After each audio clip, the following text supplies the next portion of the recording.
We'll call the meeting to order for Wicomico County Budget Session for Friday, May 13th, 2022. If we would stand for the Pledge of Allegiance. Thank you. I pledge allegiance to the flag of the United States of America and to the republic for which it stands, one nation, under God, indivisible, with liberty and justice for all. Okay, we have everyone present. I believe Councilman Dodd is in the Zoom meeting. Is that correct, Larry? He's there. Yeah. Is he there? Well, he's logged in. He's muted right now. Okay, yes, I'm here. Great, great. Larry, as we said the last meeting, hope you're feeling better. But just cut in whenever you want to, because I'm not going to be able to see in order to call on you, right? I will. Okay, great. Thanks a lot. Thank you. First item on the agenda is the Vehicle Leasing Program, Fund 47. And if you could announce who you are, please. Pam Olin, Finance Director. Nicholas Rice, Purchasing Agent for the county. So just a little bit of information. I know Levin has given you some information on the leasing program. Fiscal 23 will be the fourth year of a 5-year program that we discussed. And so we said, and in Levin's most recent audit of it, its recommendation was to, see where this stands at the end of 5 years. So fourth year, 2023, when you net off the revenue that we're looking at getting for selling the vehicles that we would be buying through the program, we're actually decreasing slightly in the general fund. The net general fund for 22 is $280,000. The net general fund for 23 is $265,000. With the market for used vehicles, it is and being in the fourth year of the program, us selling vehicles back to them gives us a good return. And if we make any decisions to reduce the amount of the expense, we also have to turn around and reduce the amount of the revenue. So it would actually be a net increase to our budget if we reduce the expense, because we're going to have to reduce revenue for every vehicle we would take off not leasing. We would have to take off the revenue for the selling of it. Any questions? Yeah, I was never a fan of leasing when it first came in. I say that because I think from my perspective, personal business perspective, it's always been pretty much standard, standard policy that if you're going to keep your car more than 3 years, if you're going to keep a vehicle more than 3 years, you should buy it instead of lease it. If not, leasing is the better option. So that's why I was never a fan of it. I was in favor of it as far as the Sheriff's Department is concerned. I've said that a million times, and that's mainly because we know for a fact that the county was so far behind in maintaining an efficient vehicle fleet for the Sheriff's Department that the only solution to that was leasing, really. I would say that's pretty much the same for the general fleet as well. And the plan is to turn around and sell these vehicles after 2 or 3 years. And especially as Pam said, today's market is historically high for resale value. One example I'll use is the Board of Education signed on with Enterprise 2 years ago. They bought a 2021 Chevy Suburban for $44,000. They held it for 14 months, and they recently sold it for $60,000.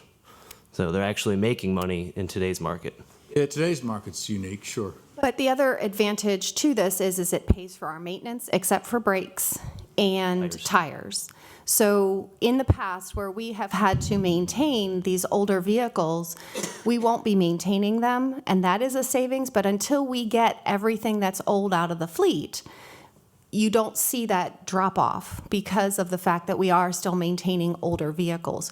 But our average age of vehicle has gone from, I think, 12 years down to 6. And that is vehicles that are on the road doing the jobs that we need them to do and not sitting in the shop. So again, this is only year 4 We're actually decreasing the amount in net for the general fund, and we're recommending that we continue and have this money in there. And the other piece that we really should think about is leasing isn't maybe the right term to be used. This is a financing deal, because if at the end of 5 years we still own that vehicle or still have that vehicle, we own it. There's no buyout for it. There's no having to turn it back in. Unlike, what you and I go out for under the term lease, there's no vehicle that has to be returned at the end. It's kind of a financing mechanism for us to maintain our fleet and keep them in a better shape than what we had before. Nick, how does it work on the front end, when we start with a new vehicle? It might not be new, but if it's new or whatever. New. Yeah, what's that look like on the front? So basically, I work on the back end. Yeah, I work with Enterprise basically throughout the year. They make recommendations on our fleet of what we should replace and when we should replace it, based on the need of the vehicle and specifically the need of the department. So the department heads themselves, or whoever they wish in their department, works directly with Enterprise and myself to figure out, okay, this is the vehicle that you need for what the job is. They then recommend the best vehicle that we should get based on the current incentives and the manufacturer's incentives. We utilize Enterprise's buying power. Enterprise buys more vehicles than anybody. So they're able to get pricing that, in the past, we used the state of Maryland's contract. Enterprise buys way more vehicles than the state of Maryland does. So ultimately, they find a vehicle. They state this is the cost of the vehicle. And then that's spread out, that payments are spread out over 5 years. So we actually don't have any capital outlay on that vehicle initially. We just start making payments. We start making payments. We start making payments, and if it's a vehicle that we currently own that wasn't under the program, those are the ones that we're selling, that looking at getting about $300,000 for. Additionally, if there are vehicles that are already in the lease program, like the example that he gave us, is that we could turn around and sell it for more than we bought it for. Yes, we have to replace it, but again, you're spreading that over a 5-year term, and you're making a profit on a vehicle that is highly desired in right now. And like Pam mentioned, the best case scenario, the best way I can state, we call it a lease. It really is it's no different than if you were to go to a dealership today and buy a vehicle. You ultimately finance that vehicle over 5 years. From the minute we take the vehicle in, there's no modifications restrictions, there's no mileage restrictions. In theory, we really own the vehicle. We're just spreading the payments over 5 years. And then we're utilizing Enterprise's, not only their buying power, but they also are one of the, if not the top, seller of vehicles as well. So then we utilize them to tell us when the market's right, which vehicles we should get rid of and when. And for instance, right now, vans are going through the roof. So everyone needs a van. They're seeing markups across the board on vans.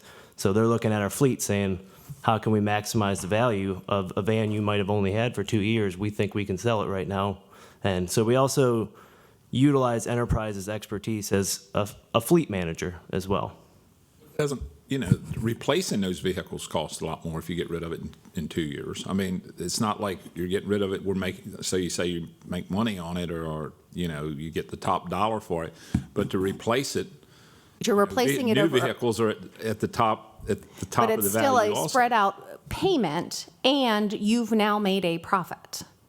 So you have sold a vehicle that you financed for $44 and you sold it for $60.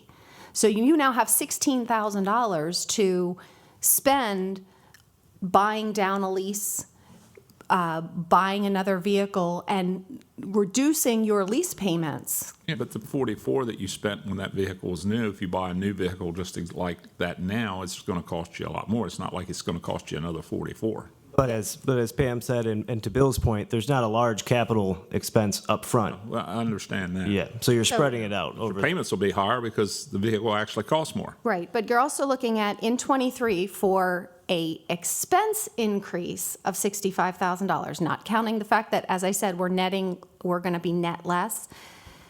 We're going up $65,000. We're going to get 17 new vehicles in our fleet for $65,000. We could buy 1.5 for that. Yeah, and I see the point of not having to put one valid argument is not having to put the money down for a new vehicle, because we recognize that. Stuck in the old school fashion, I know that my car right now is going on 6 years old, and I know that if I had leased it instead of buying it, purchasing it, then I would be paying an awful lot more money, and I would have lost money. But again, you need to think of this as like you're buying it, not leasing it. Because again, we're not having to pay a payment at the end. They have spread out the cost. It is a financing arrangement. It's not a traditional lease like you and I go out for. And one other important point to make is before we signed up with Enterprise, the old way that we did things was each department budgeted within their capital budget to buy a vehicle. So ultimately, when they came to you guys, you might have saw $30,000 for one department, $30,000 for another department. In looking back at FY17, FY18, FY19, if you pool together all of the general fund departments, we were spending $260 FY17, $290 FY18, and $230 in FY19. So an average of $260,000 a year. That was getting us approximately 8 vehicles across the board, where we're doubling that now for essentially the same expense. So are these lease vehicles, they're really not being, are they being charged to the departments? No, in this instance, unless it's a separate fund, it is going into Department 47. Okay. So the sheriff's department. We really don't have a true cost of what a department is costing us then, because we don't have. So we have made the decision that it makes sense to, under the general fund, because again, ultimately the general fund is one department per se that has one set of source of revenue. We keep all of the leases in one spot to make the ease of management easier to manage. We do separate the sheriffs out just because of the difference in the type of vehicle that we're leasing with them. But otherwise, everything else is within that Department 47 for the general fund. If Rec and Parks has vehicles, it's in Rec and Parks. If the Civic Center has vehicle, tourism, airport, solid waste leases, those are in those departments because they're separate funds. I'm not criticizing your program. What I'm saying is it's like a few years ago, they moved benefits into each department. Okay, each department shows what benefits cost for the employees.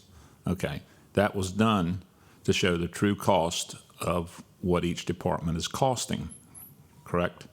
Correct. Okay. And as I said, the reason we combined is for the ease of the management of the program. But it still doesn't show us It does not show you by department, what but that department is actually costing to operate. what Nick just said is that in total, this program costs us less than what it used to cost the county as a whole to buy vehicles.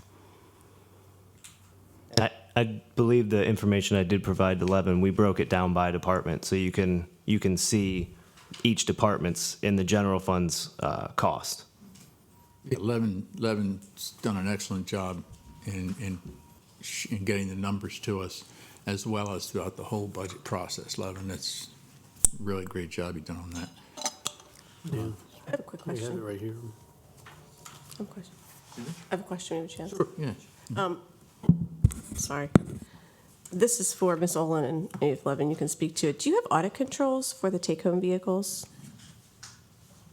So there aren't, the policy changed a number of years ago for take-home vehicles. There are very few in the fleet, exclusive of the sheriff's department, that are actually take-home vehicles.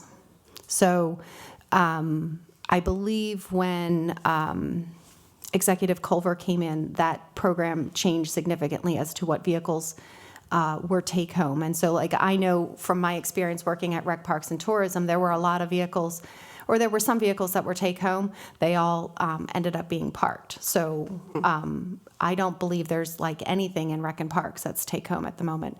And the take-home vehicle aspect is primarily in the sheriff's department, so you'd have to ask the sheriff's department what controls they have associated with their vehicles. All right, thank you.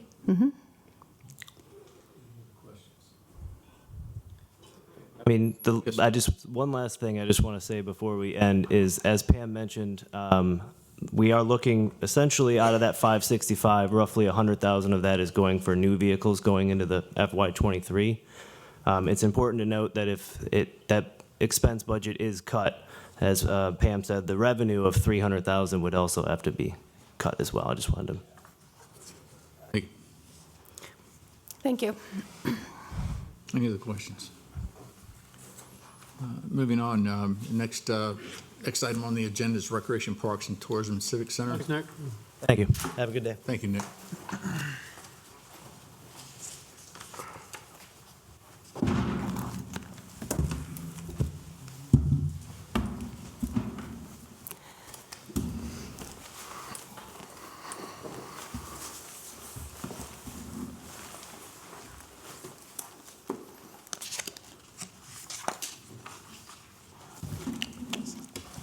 Laura, thanks for putting those page numbers on there.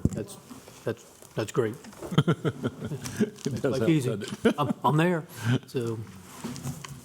All right, well, if you could state your name and position, please, for the public. Thank you. Katie Rouse, Deputy Director for Recreation Parks and Tourism. Steve Miller, Director of Recreation Parks Tourism. Chuck Russo, Deputy Director of Recreation Parks and Tourism. So I'm going to open this up to council for questions. The one thing I did want to note is that when we come for the budget adoption, we're going to ask for a companion resolution for some fee changes at Rec Parks and Tourism, primarily for new programs. My thing keeps going in and out. I apologize. You don't want to get too close. Okay. So you don't want to be too close, but you don't want to be too far. It's one of those. Where's that happy medium? So there are rate increases for specific programs, primarily programs that are new to the county, as well as some increases to rental fees for the fields out for tournaments, primarily due to the fact that the tournament fees pay for the costs of us turning those fields over and having them ready for the tournaments, and that then is absorbed by the revenue that we generate for that. Additionally, we are recommending increases, a 10% increase to the rental fee at the Civic Center for commercial. It has not been increased since 2015.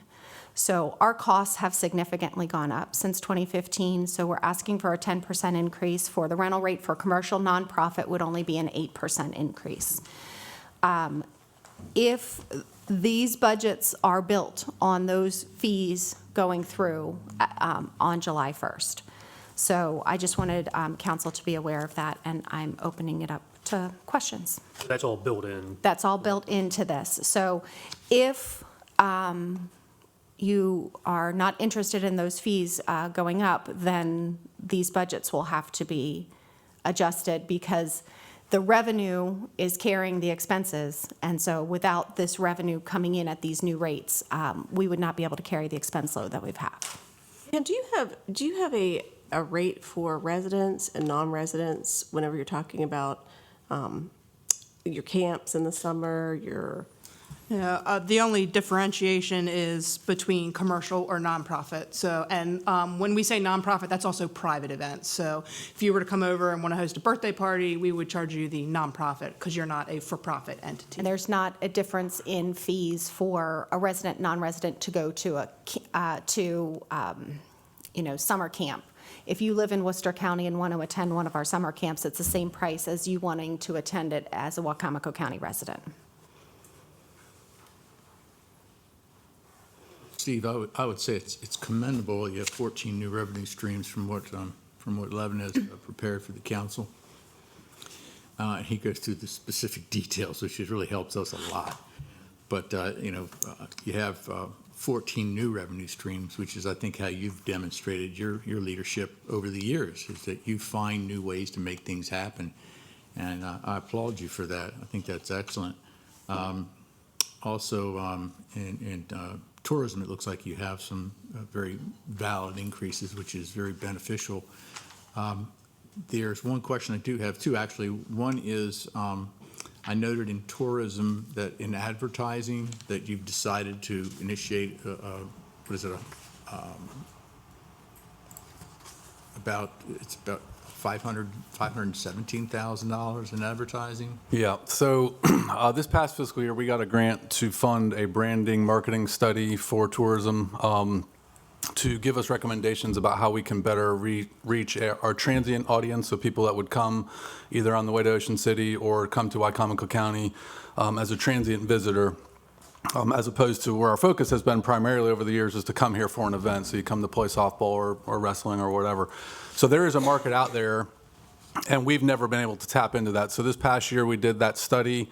The results of that study recommended a 6 to 8 month ad campaign, which we're proposing for next year. So the funding for that ad campaign would be our normal tourism advertising, be a combination, normal advertising, some grants that we're going after, and then a little bit of our tourism fund balance. So there's no county tax dollars per se that would go to that campaign, but we feel like this is a worthwhile thing for tourism. That is why tourism exists, to try to bring people here.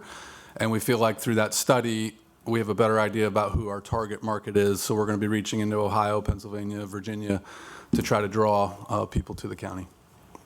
You got to tell your story and you got to sell it. Yeah. So And is the 517, is that grant funded? From the comments, I guess that were given to Levin, it was stated that there was a grant funded, and that if the grant were to not come through, then we wouldn't pursue that, or? In part, it's grant funded. So some of it, like I said, would be, we have a normal budget for advertising and tourism, so the bulk of that would be dedicated here. And then some of it is contingent on a grant through the EDA. We're optimistic that we'll get that, but we can scale this thing back. So if after the campaign, I believe, goes through December, but if after 4 months, we'll have real-time return as to how successful the campaign is, we can scale that back. And should we not get the grant, we can also scale that back and reduce it to a 4-month campaign if we need to. So. It's been in the news about Worcester County building ball fields, basically to do some of the things we've been doing. Do you see that as an advantage or a deterrent to us? I think it's a good question. I think the story remains to be told there. I think it could be both. It could be either, and it all depends on what they build. And we have a good partnership with both Worcester County and Ocean City to do regional national events. So our Girls Softball World Series is a great example. It's so big, we can't host the whole thing. So we need Ocean City for both ball fields and hotels. We need Worcester County, and we've worked together to make that a national event. I could see a scenario where, and what my hope would be, is that that would be a two-way street. If they build a facility and they can recruit big things that they can't host in total, that we could also be the secondary site for that. So I think it could work really well, assuming that they don't build a duplicate of what we have. And that's out of our control. Obviously, those are questions for Worcester County and Ocean City to work out. But we're optimistic. We feel like we have a good partnership, and we hope that rather than dividing up a small piece of pie amongst the three of us, what we hope is what they end up doing is making the pie bigger, and that we all benefit. That's my hope. Is the opportunities out there for more programs for them to go after other than ours? I think so. I think in certain segments, so for a long time we've talked about lacrosse, soccer, the rectangle fields. Our inventory is more limited than what we do in the diamond sports. So I think there's opportunities there. So I do think that there is the sports marketing industry as a whole. I forget the number, but it's nationally like $12 to $16 billion industry. It's a huge, huge industry that has survived recessions. So there is a huge market out there. So to answer your question, yes, I think there is the opportunity for them to do in addition to what we do. And that would be our hope, is that, again, the pie gets bigger for everybody. So you think you could maybe speak to Worcester County about getting a non-resident and resident fee with them? I'll go back to the. I'm just circling back to that because, Yeah. you know, I'm listening to him talk, and, well, Worcester County does have a non-resident and resident fee, so they would be generating more revenue. Yeah, I think what Mr. Holloway is referring to would be out of town. That facility would be primarily, I think, for out of town folks to come play for tourism type events. So, yeah, as far as their policy goes, those are, you know, that's their business as far as that goes. We've never though charged the resident non-resident fee. We do attract people from Sussex. We do have some people from Worcester. And I understand. I Yeah. just, you know, my thought is if you live in Wicomico County, you really shouldn't be paying to use the services in the Parks and Recs departments. That's part of your tax base. I didn't realize that's not going to happen, but I just, you know, you see families struggling, kids looking for things to do that can't afford to do programs. And I think that was you know, what the mindset was for Dorchester County, Caroline, Talbot, Worcester, Somerset, whenever the resident and non-residential. Yeah, and I'll note to that, we have a scholarship fund within Rec and Parks that we have a healthy balance there. So if there are folks that struggle to pay to participate, we will work directly with anybody to get them to participate. That's our goal, is to get more participation. And as far as subsidizing programs, I know that's a question for you all as to what level. Traditionally, we've carried most of the weight to try to generate our own fees to make things go. I know other counties do it differently where they subsidize most of the programs. So, you know, that's a question for the council as to whether you want to change the philosophy there. But what we presented is the bulk of what we do, we generate the revenue to support. So the budget for each program, when they're putting it together and when I used to put it together, they look at each program, and each program itself needs to cover its part-time costs. So the revenue that we're generating with the fees have to cover the expenses of that program for the most part. It is rare for a program to be budgeted to lose money. There are occasional ones, but for the most part, the programs cover their own costs. What the appropriation is covering is some of the full-time salaries for the people to maintain our parks. So the parks themselves don't generate revenue. So that in and of itself is how the council or the county is subsidizing, but the as Steve said, the programs themselves pay for themselves. I understand. I just, you know, it's one of these things, right? If you're charging residents less, non-residents, you could charge more. And that would benefit the citizens of the county.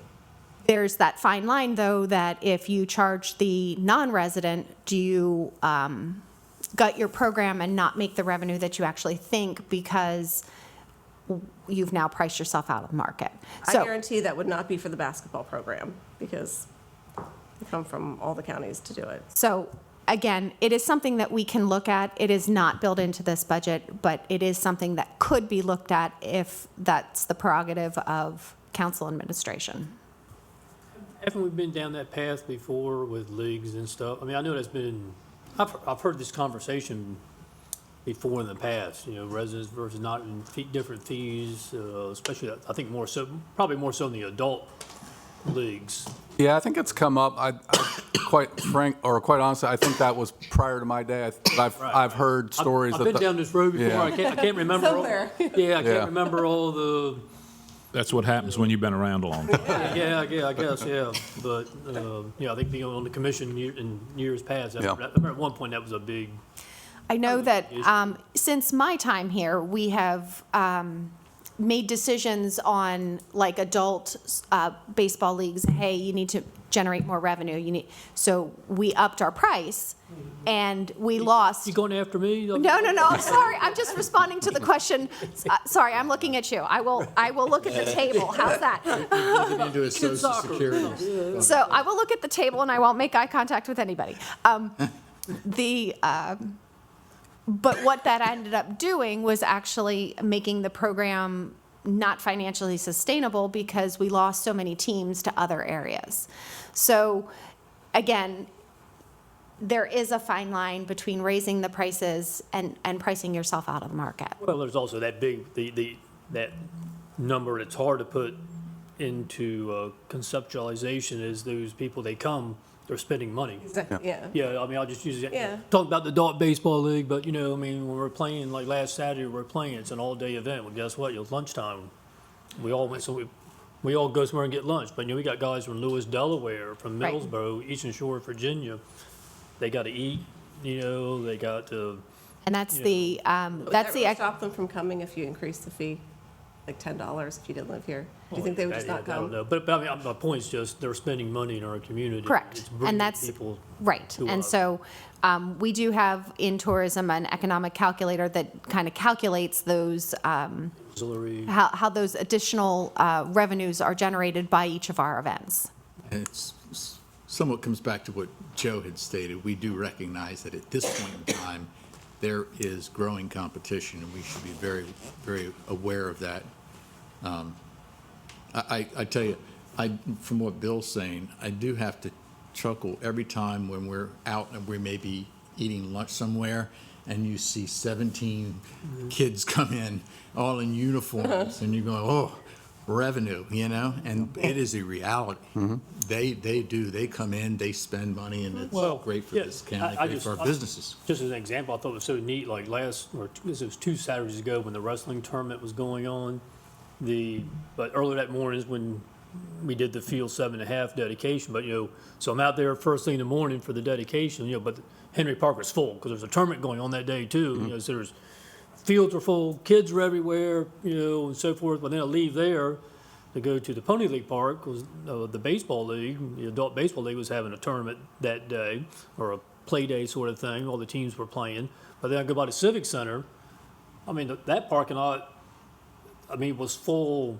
I mean, it was like it was a concert or something. I could not believe the number of cars. Then I saw all those people. They're there all weekend, just not that day. But I'm just thinking to myself, my gosh, you know, look what's our community in terms of, you know, the revenue that's generating throughout the community. It's just, you know, the recreation aspect was everywhere, you know. But that's most Saturdays. Yeah. It's every weekend almost now. Yeah, exactly, right. Yeah. So I you know, will. that's kudos to you all. Well, thank you. And it is true. I walked through the parking lot last year, and there were 8 different tags. Just in the one line I walked through, I looked at the tags of the cars, 8 different states represented just in that small portion of time when I had to walk from my car to the field. So we're getting them. And Mr. McCain, I'll note, if we do generate more funds, we'll dedicate it to ice packs and Bengay for the 50 and over. And open up that a little bit. Yeah. Mr. Dodd might like that too. And he said it directly to you. He looked right. I got a hamstring, can use that ice. And he said your name. I'll continue to look at the table. The only other thing I'd say, Steve, and I know better than to micromanage you, but under the Civic Center, I know ticket fees increased.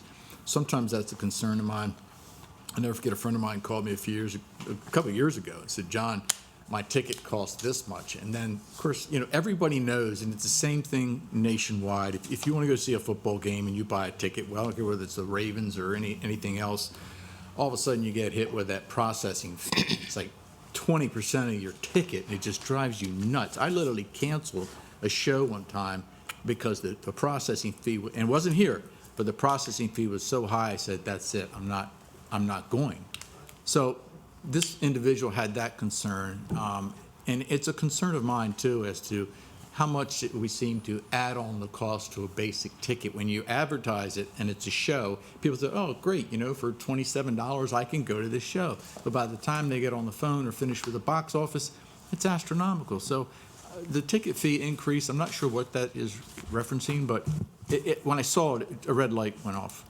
Can I speak on that real quick? Sure. Because that's from the revenue analysis, and the overall ticket fee is increasing 36,000. The amusement tax also went up quite a bit. User fee, I think that's based on expected more business that's expected in Yes, this upcoming because- fiscal year. So the other piece you have to be aware of is that when you're buying a ticket, and this is something that I even forget, when we're buying a ticket, that ticket fee is paying for the act to be there. It is not paying for us as the venue to actually be open. Because if they are getting their revenue to pay for the act and pay for the expenses to have the act there. Us being able to be open and process those tickets and that kind of stuff is what those additional fees cost. And that is the industry, that is the model, you're aware of that.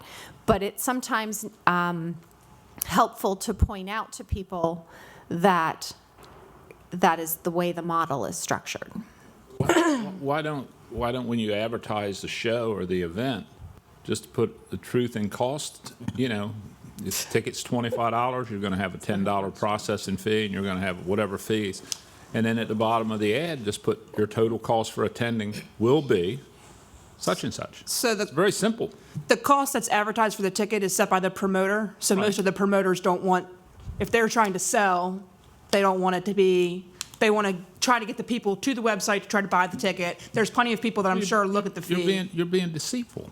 Well, yeah, that's, they're trying to sell the It's tickets to very themselves. simple. I mean, just put what it's going to cost somebody, so when they know they get to the door, or if they're ordering it online, that, you know, I mean, if you sit down, like John said, $27 a ticket, oh, that sounds reasonable. Then you get online, you start looking, oh, it's going to cost me $47 or $37. Wait a minute, you know, I hadn't planned on that. You know, advertise what it's going to cost. That's all you have to do. I mean, who wants to go to a restaurant and sit down and order, say, a salad, and when you get it, the waitress says, well, you know, we had to put tomatoes on it, so it costs $3 more. You know, it's just advertise. Just tell people the truth. That's all. Tell them the truth. Unfortunately, as Katie said, it's very hard to convince the promoter to let us do that, because ultimately he or she is promoting their product, and they get to create their ad. Can you add a disclaimer? And I preface this by saying, I don't micromanage you guys because you do a great job, but could you possibly putting that on there, and maybe you already do? It is. All of our It already advertising. is there. All our ads would have, and they're not our ads. Pam makes a good point. The promoter's paying for their advertising. There are certain things they have to do for the act to meet advertising standards. Okay. And get pre-approvals, but on all our ads that have pricing, it would say associated fees may apply, or additional Okay. fees All right. I may think that's- apply. That's kind of the catch-all. And the fees are so different, and you have 4 or You 5 say price levels. may apply or will apply. Will apply, I'm sure. I'd have to go back and look at it, but I mean, there will be additional fees on top of the purchase. We settle with the ticket price on the promoter's tickets, and then the customer does pay those fees, unfortunately, on top of the associated fees, credit card. But those fees are what's paying for the Civic Center to actually be there versus paying for the act to be there. And I'll just agree with what Levin and Pam and Chuck have all said, but the structure of how we calculate the fee per ticket has not changed in many years. I have the box office staff every other year does a research type of project to look at what other venues in our area and other similarly sized venues were consistently under what other venues are charging. And there's a lot of different things that go into the fee. Some of it's charter mandated, there's a cost to run credit cards, and promoters are also sometimes involved in the fee as well, and it's beyond our control at that point. So we do our best to operate our box office as efficiently as possible to make sure that we don't have to increase those fees, and the actual structure of how they're calculated has not changed in many years. I was on the Civic Center Commission back in the 90s. I think it's when you first came on, you know. And I remember we had a show, Patti LaBelle. Okay, and I was fussing about, well, it had a very, very poor turnout, you know, didn't pay for itself. And I was fussing about the cost of the ticket. And the director at that time says, well, the performer says that we have to charge this much for a ticket. That's why we charge that much. The performer says they will not come to this venue if the ticket's such and such. It has to be this much. Took his word for it until I looked at the Baltimore Sun about a week later, and she was playing in Inner Harbor for about a third of what we were charging in Salisbury. And I'm sure they had a better turnout. Of course, more population too, but you know, Venue the price. capacity. So we can only fit so many people Yeah. in there, and an artist costs what an artist costs. So if you have a $100,000 artist and you have 100 people versus 1,000 people that can pay, that'll affect your ticket price. So it's all about just meeting the numbers for what the artists are asking for. Yeah, the artist guarantee is not the same for every venue, depending on the amount of tickets, and just like Katie's saying. So the gross potential is really what they're working off, and then the walkout potential of what the artist can make. So it's it's complicated. Like John said, the complaints I've heard is, I went to buy a ticket that was going to supposed to cost this much, and it ended up costing me this much, Yeah, and our website also has a breakdown of how we calculate the ticket fees and what your ticket fees go to, which can also be helpful to at least inform people of what their fees are paying for. Yes, Josh. Just a comment too, not particularly, I know the question came up yesterday at the county executive debate, but just in general, throwing it out there, a comment, we need to continue to do more to get electric vehicle charging stations there. I know we had that discussion come here before. That's not your specific investment. However, obviously all trends show that that's going to continue to be more and more of an investment, an believe area it's- that we need to. I think it's on your agenda for Tuesday. Yep. So it is on the agenda for Tuesday to have charging stations at the Civic Center, Purdue Stadium. And the airport. And the airport. I won't be here for the. But I appreciate that because that's the amount of times I hear that, and that's I think that's part of the why So it came up yesterday. it is on the agenda for Tuesday. Good. Thank you. Music festivals at Pemberton Park are free. Yes. You won't have to worry about any upcharges there, right? Yes. I'm glad to see that you're continuing to promote Pemberton Park and beyond just the beer and wine festivals. I think that's really great because it is a great place if you want to take kids to hike and trails and things like that. It's excellent.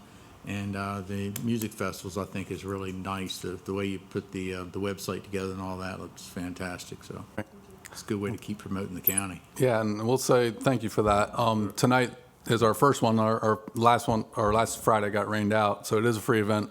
But if you do get a chance to go, we hope you can come to the event. But if you get a chance to poke your head inside the education building, our park staff and our recreation staff did a revamp of the inside of that building and really neat nature displays for our summer camps and school programs. So if you get a chance to poke your head in there, I think you'll like what you see in there. You guys are all about what we call quality of life, which, as you know, ever since the last recession, that's been one of the highest priorities together with the roads, public safety, and education. It's quality of life because we don't want people to say that they don't come to Wicomico County because there's nothing to do. That's the biggest killer of economic development you can have. So we appreciate what you're doing. Thank you. Any other comments? I have three more. I'll make them quick, though. So the basketball rent for Board of Education, what is that? It's up to $8,000. So we have an agreement with the Board of Education where when we use their schools for, like WIBL is often at Bennett Middle, we have an agreement with them that we have to pay them a price. So we're increasing our programs, so we're going to have more camps, more drop-in clinics, more drop-in basketball, so that will increase the expense on that. Is their rate gone up? It's just you're doing more of them. It's just we're doing more of them. And a lot of things in our budget, so when we did our last budget, the schools weren't open, so that rent would have gone down because we knew we weren't going to be paying it because they weren't letting us have, because of COVID, letting us have events in there. So a lot of things that you're seeing in our budget is us returning to a pre-COVID type of operation where we're able to get back in the schools and things like that. And about 4 years ago, we structured a deal with the Board of Ed. So to help them with their graduation costs, they are helping us with our kind of offsetting the cost for after school and summer camp. But there still is things that they rent from us, and then we rent from them to be able to host the different programs that we both have. All right, and then I know, Mr. Miller, you know this is coming. It's the West Metro Park. Yeah. And I hear about it regularly. Okay. And, my time on the council is limited, but I really hope that keeps moving forward because it's something citizens have wanted for many, many years. Yeah, I'll give you a quick update. At the end of this month, we had put together a work group that is, I think, a good cross-section of folks. So we've got some neighbors, we've got Rec and Parks Commission members, so City of Salisbury, West Salisbury, literally, with good representation.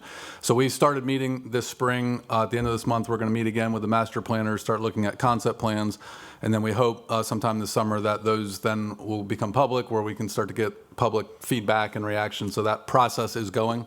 It's been quiet at this point, but a lot of it's behind the scenes. But that will become more public here soon. So it's moving I don't along. want to steal your thunder, but thank you. I appreciate that. Yeah, no problem.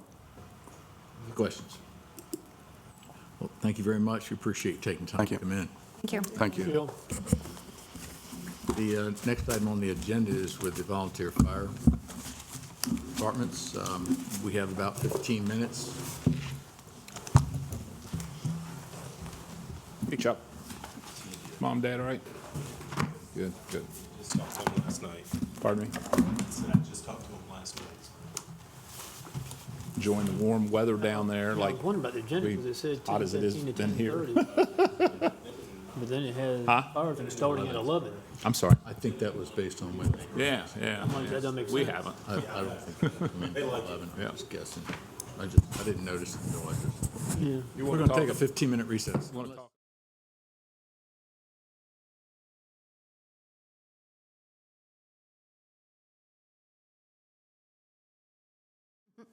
All right, we're reconvened as the Wicomico County Council, Friday, May 13th work session. Next item on the agenda is the volunteer fire departments. Gentlemen, glad to have you here. We appreciate you taking the time out to be here. And if you would, for the public, make sure you're closer to the mic. You can move those mics closer to you if you'd like. And let us know who you are and who you represent, okay, for the public. I don't believe, okay. I'm C.K. Twilley from Willard Volunteer Fire Department. I'm the president of Volunteer Fire Chiefs Association this year. Push it. You don't have, okay, Billy White, Sharptown Fire Department. Ricky Powell, Pittsfield Fire Department. Again, Thank you pleased for to have having you us. here. Thank you for being here. Pam?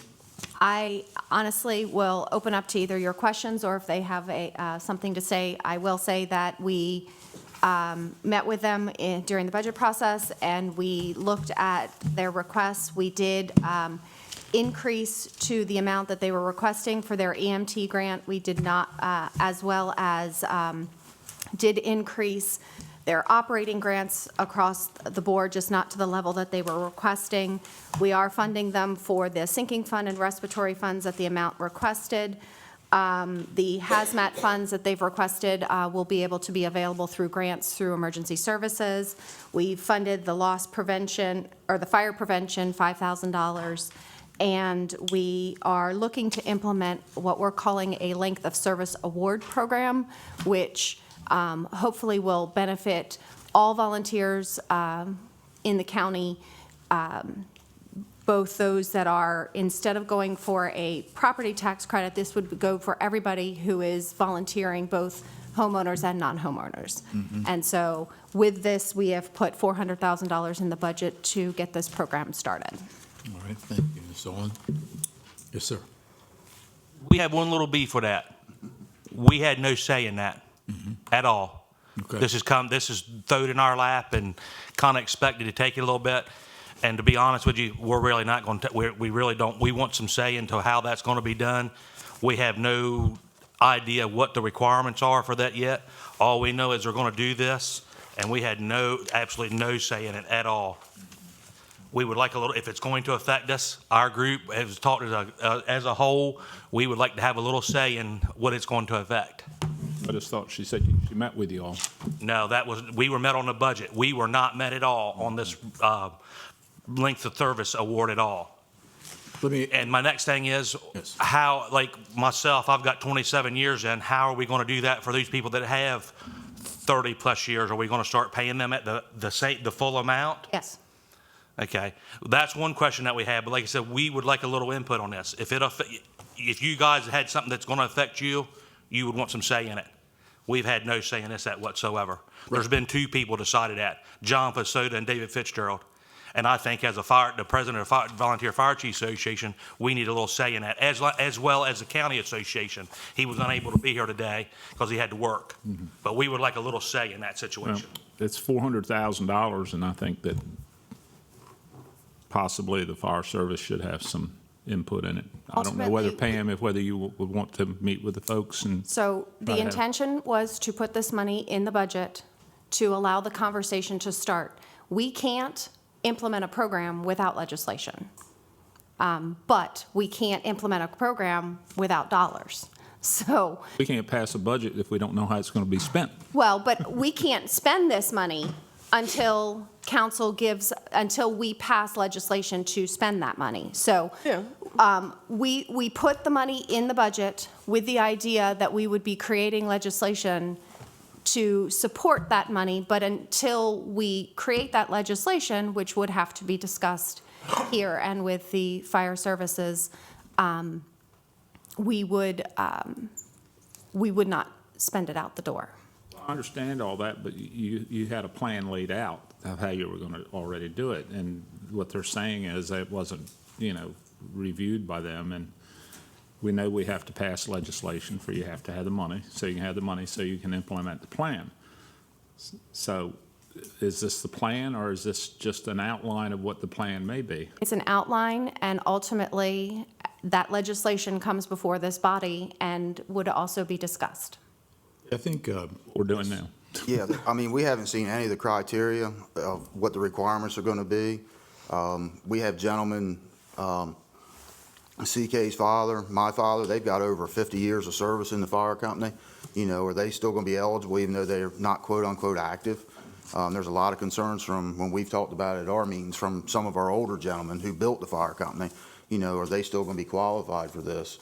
Even because we don't know what the criteria is, what the guidelines are going to be, what they're going to have to do or not be able to do in order to receive these funds.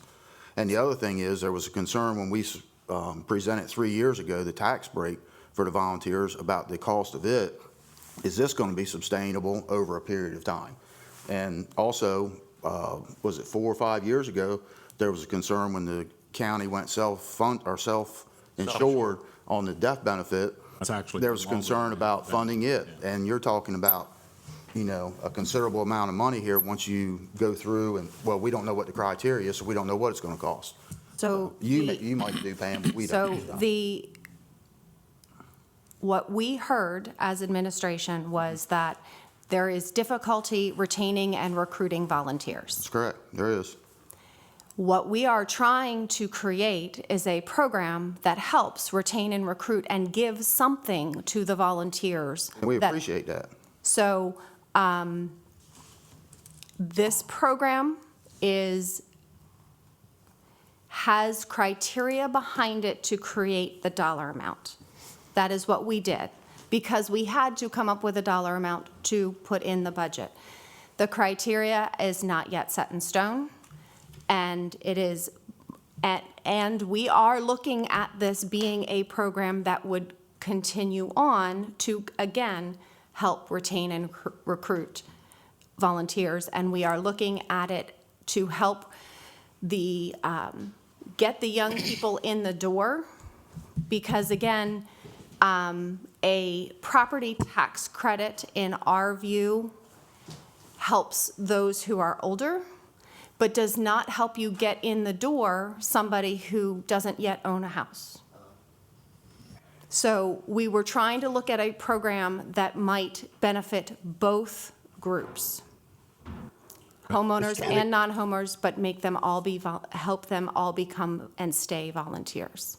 And process-wise, you're putting this in the budget, to be clear. You're putting this in as a first step to then have, the administration and all of you guys and all come together for something that could make sense, which would then go to process-wise legislation that we would then think through and make sure we're all on the same page. But first step first, making sure that you have at least the money allocated, or you push it off for another year and don't do anything.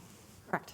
That wouldn't come to us as legislation. Yeah, I wouldn't support, unless I know what this is going to, I would be very hesitant to be okay with something like that. That's like passing it and figure it out later. But again, and I don't mean to put you, I don't want to unnecessarily put you in the hot seat. Head of the horse. Well, Yeah, but I don't want to be unnecessarily put you in the hot seat, Ms. Olin, because I realize you're the finance director. This is a budget that our acting county executive would be presenting to us, so I get that. So the advantage to having it in there prior to creating the legislation means that the minute the legislation is created, we can go ahead and start funding this. As anything that's in the budget, if we don't have criteria to spend it, we don't spend it.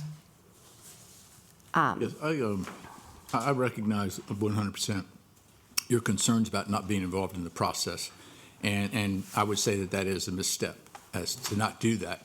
I still feel that the plan as it has been presented was done so with the best of intentions?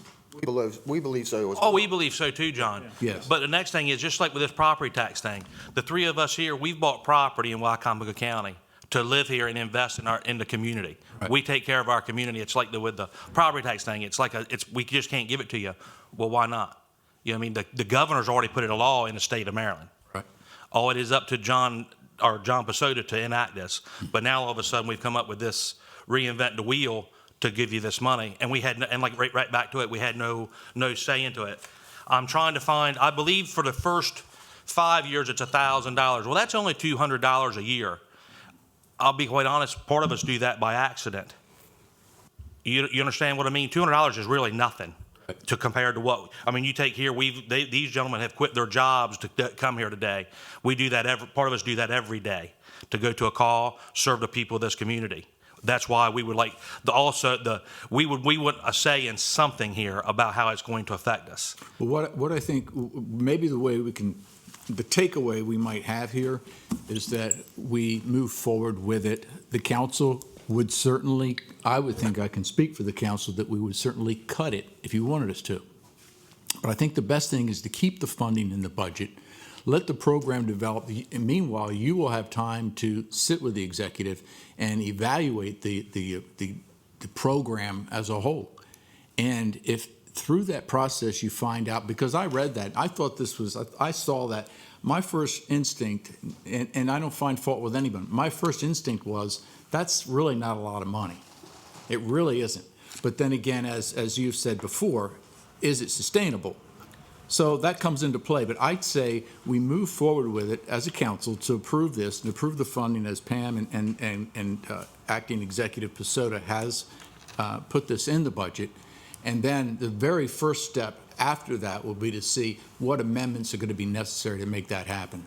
I don't believe we wanted it cut. We just wanted to be able to have a voice and see more about what the criteria is going to be and what we're going to have to do in order to our people qualify to get the benefit. Great, and I think that's loud and clear. Am I correct, Mr. President? Oh yeah, that's exactly what we mean. I think you've represented, your companies very well when you state that, and I believe that is the plan that will go forward. And I really can't see the executive as to not embracing that. The shortcoming here was communications. I mean, I can't understand why you guys weren't kind of involved in and Pam, I don't need you to answer that because that's not your fault. But I just don't understand why you all weren't, because we've been talking about this a long time. Yes. Several different things, yes, sir. And I understand the tax credit because of the people that own their homes, but also understand the aspect of, okay, can we get recruits that don't own their home to join? And, $200 in, a year is not, you'll burn that much gas going responding to fires, or fuel getting back and forth. Well, that's just like that. They talk about the increase. Well, inflation's at 9.5%, so we only got 11, so we're going to eat that up right now. I mean, diesel fuel was $6 a gallon. If anybody knows about a fire truck, they get about 5 miles to the gallon. So that's not going to take long. I mean, this gentleman here, he spent that on 10 tires for a fire truck in his department, and I'm in the same predicament. I'm getting ready to put 10 on one of mine. That's gone. Yeah. You know what I mean? So, and I understand money is tight. I understand that, and we're not asking for a lot, but for what we do for you guys and the community, at 3 o'clock in the morning, middle of a blizzard, let's face it, some of them's home, some of us is out there on the streets dealing with stuff that people should not see. And I understand that's a position that we took and the job that we signed up for, but we're just asking for a little bit of help here, a little bit. We're not asking for a lot, but we are asking for some. I have Larry Dodd. He's on Zoom, so I have to. Okay. Larry, you had a comment? Yeah, I did. Excuse me. I'm just curious how we came up with that figure of 400,000 when the volunteers weren't even included in this, and how did you find out that there were so many needs of the fire service if they weren't included? So we took rosters that we had from a couple years ago and looked at the years of service in that and did a calculation based on the rosters and the years of service listed on those rosters, and came up with a calculation as to who, and aged that calculation based on the number of years since we've had that roster. keeping the Okay. death benefit? Yes, the death I'm benefit is also wondering- still in here as well. You had a follow-up, Larry? Yeah, I'm wondering if 400,000 is even enough. Based on the rosters that we currently have, yes. All right. 'cause For one year of this, so it would be a continual $400,000, or as we get more volunteers, the number would also have to grow. So again, it is for the first year of the program, and the intention is that we would continue to fund it in future years, to continue to make those payments for those who have met the different milestones. I think the Right, and we've got to following, retain those volunteers. And this is an attempt to do that.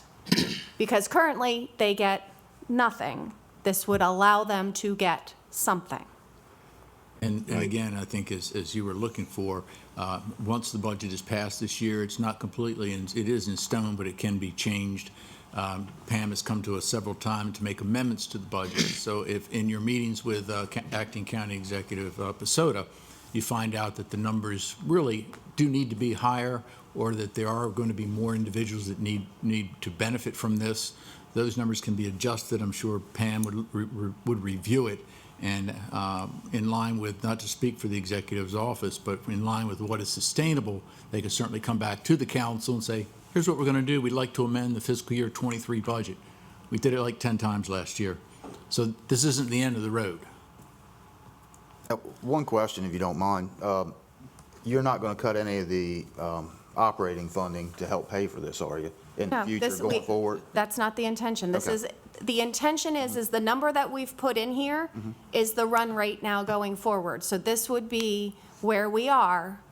Again, I can't say that the county as a whole isn't going to have to do something as a whole based on economic conditions. Yes, ma'am. But the run rate that we have in here right now for the EMT grant, the operating grants, the workers' comp numbers, the sinking fund, the respiratory, and then this program, those are intended to be continual costs for the county going forward. The reason I asked that question, we presented something when Mr. Culver was exec. And in order for them to, they came back and told us in order for them to fund it, they were going to have to cut our operating budget. And that's why I wanted to ask that question. I wanted to have it out That there. is not the I intention. recall that. Huh? I recall that. Yes, That sir. is not the intention. The intention is that the number that's in here is now the run rate for the volunteers. And so that is what we would be looking at a minimum going forward for these departments. Like I said, I just wanted to have that out there and make sure nothing was going to be cut and come back later and we didn't ask that question, so. Is there anything else? So what happens if the regime changes in November? Do we go back to square one? This budget has already been put into place. Been struck, correct? Exactly. If But yeah, Once and if approved, the yes. legislation gets passed before the new regime, that legislation then is in place as well. okay. And if it were attempted to cut it, it would have to come before this council in order for it to get cut. I don't think that's going to happen. Well, we know you can't add anything to the budget that's been presented to you, but we do ask you to support the increases that the county executives put in the budget, if you would, please. Yes. I mean, what we do for the county is, we've said it before, I've been coming before you folks for a long time now. And, you know, we feel what we provide you is a great service at a very minimal amount of cost to the county. Well, we don't know how much it would cost. You probably And we don't, know we you can't probably afford don't want to know, Mr. Holloway. That's not sustainable. Is that what that would be, Joe? I mean, truly. Yeah. We might have What to, we do. we might have to give up our jobs. We might have to give up our jobs. Yeah. Get on the truck. Thank you for what you all do. Appreciate it. And Ricky, thank you for all your comments today. He's a man of few words. He gets it done when he needs it to get it done. Ricky, he's pretty big when there's two tables in between you, isn't he? Yeah. He's our bustle, that's what we I brought got him. him talking a few weeks ago one day, anyway. No, I think, I'm sorry that there wasn't more communications. There should have been more communications, but anyway. That happens. I mean, it's, I'm not putting blame on anybody, but yeah, we do need some say in some of this. I mean, it affects us big time. I mean, if we're going to recruit it, we've got to go tell a young person that you've got to do this to be able to get this money. We just can't say we got some money, but we don't know how you're going to get it because you don't know what you got to do. Pam, I read this. So this will go off of the reports turned in by the fire chiefs? That is the current intention, yes. Okay. Well, gentlemen, again, did you want to add anything else, please? No, I just want to say thank you for your time today. Appreciate what you've done for, I mean, the increases, it's very well appreciated. It's very needed. Well, as Joe said, we really thank you for your service, and I don't say that lightly, and your strong leadership as well, many years of strong leadership, so we do appreciate that and everything you do. So any questions, you can always let us know, give us a call, we'll listen to you. There's one thing I'd like to say. We presented it to the council numerous times over the years.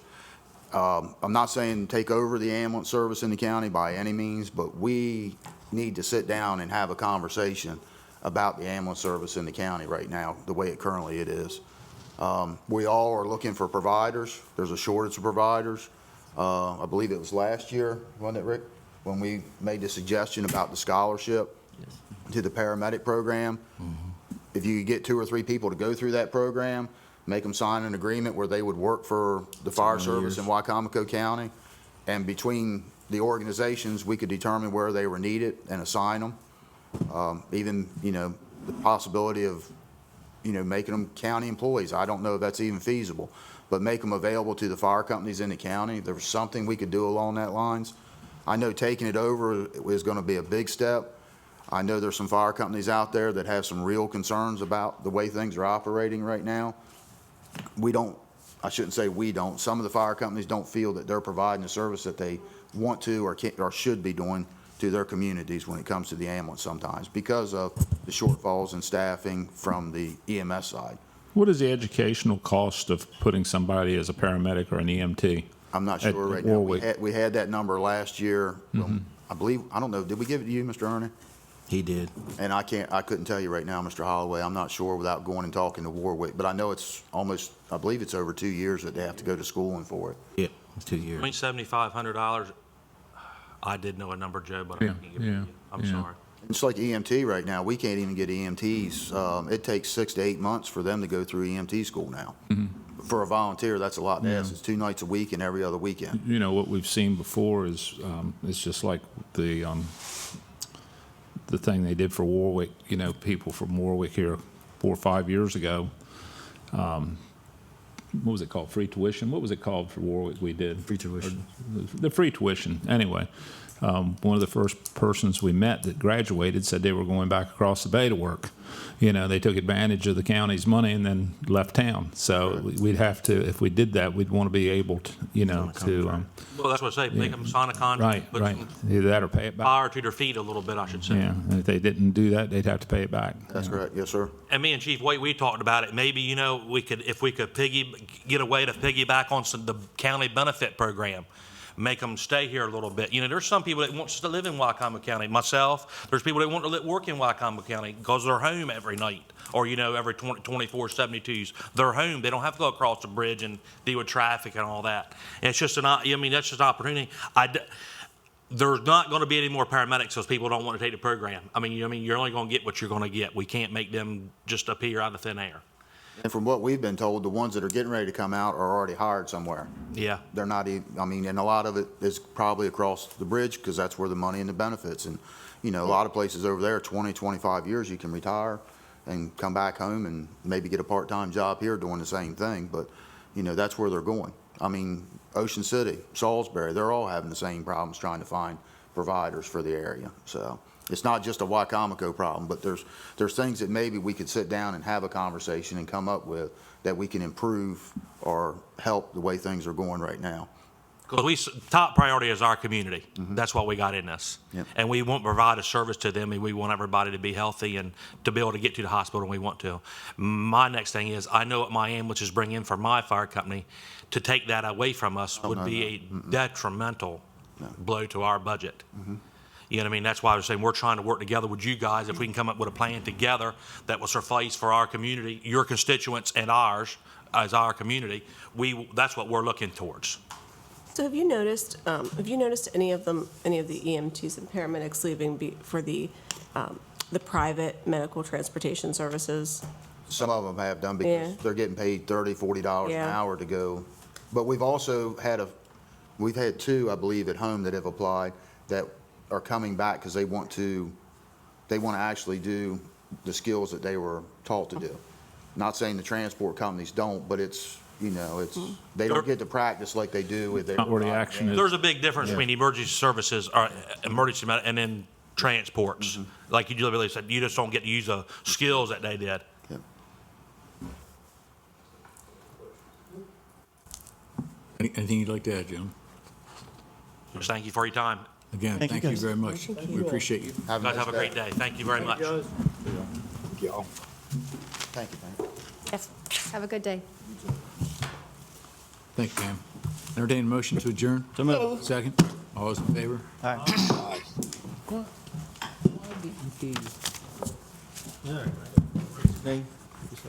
Okay, that's it right there.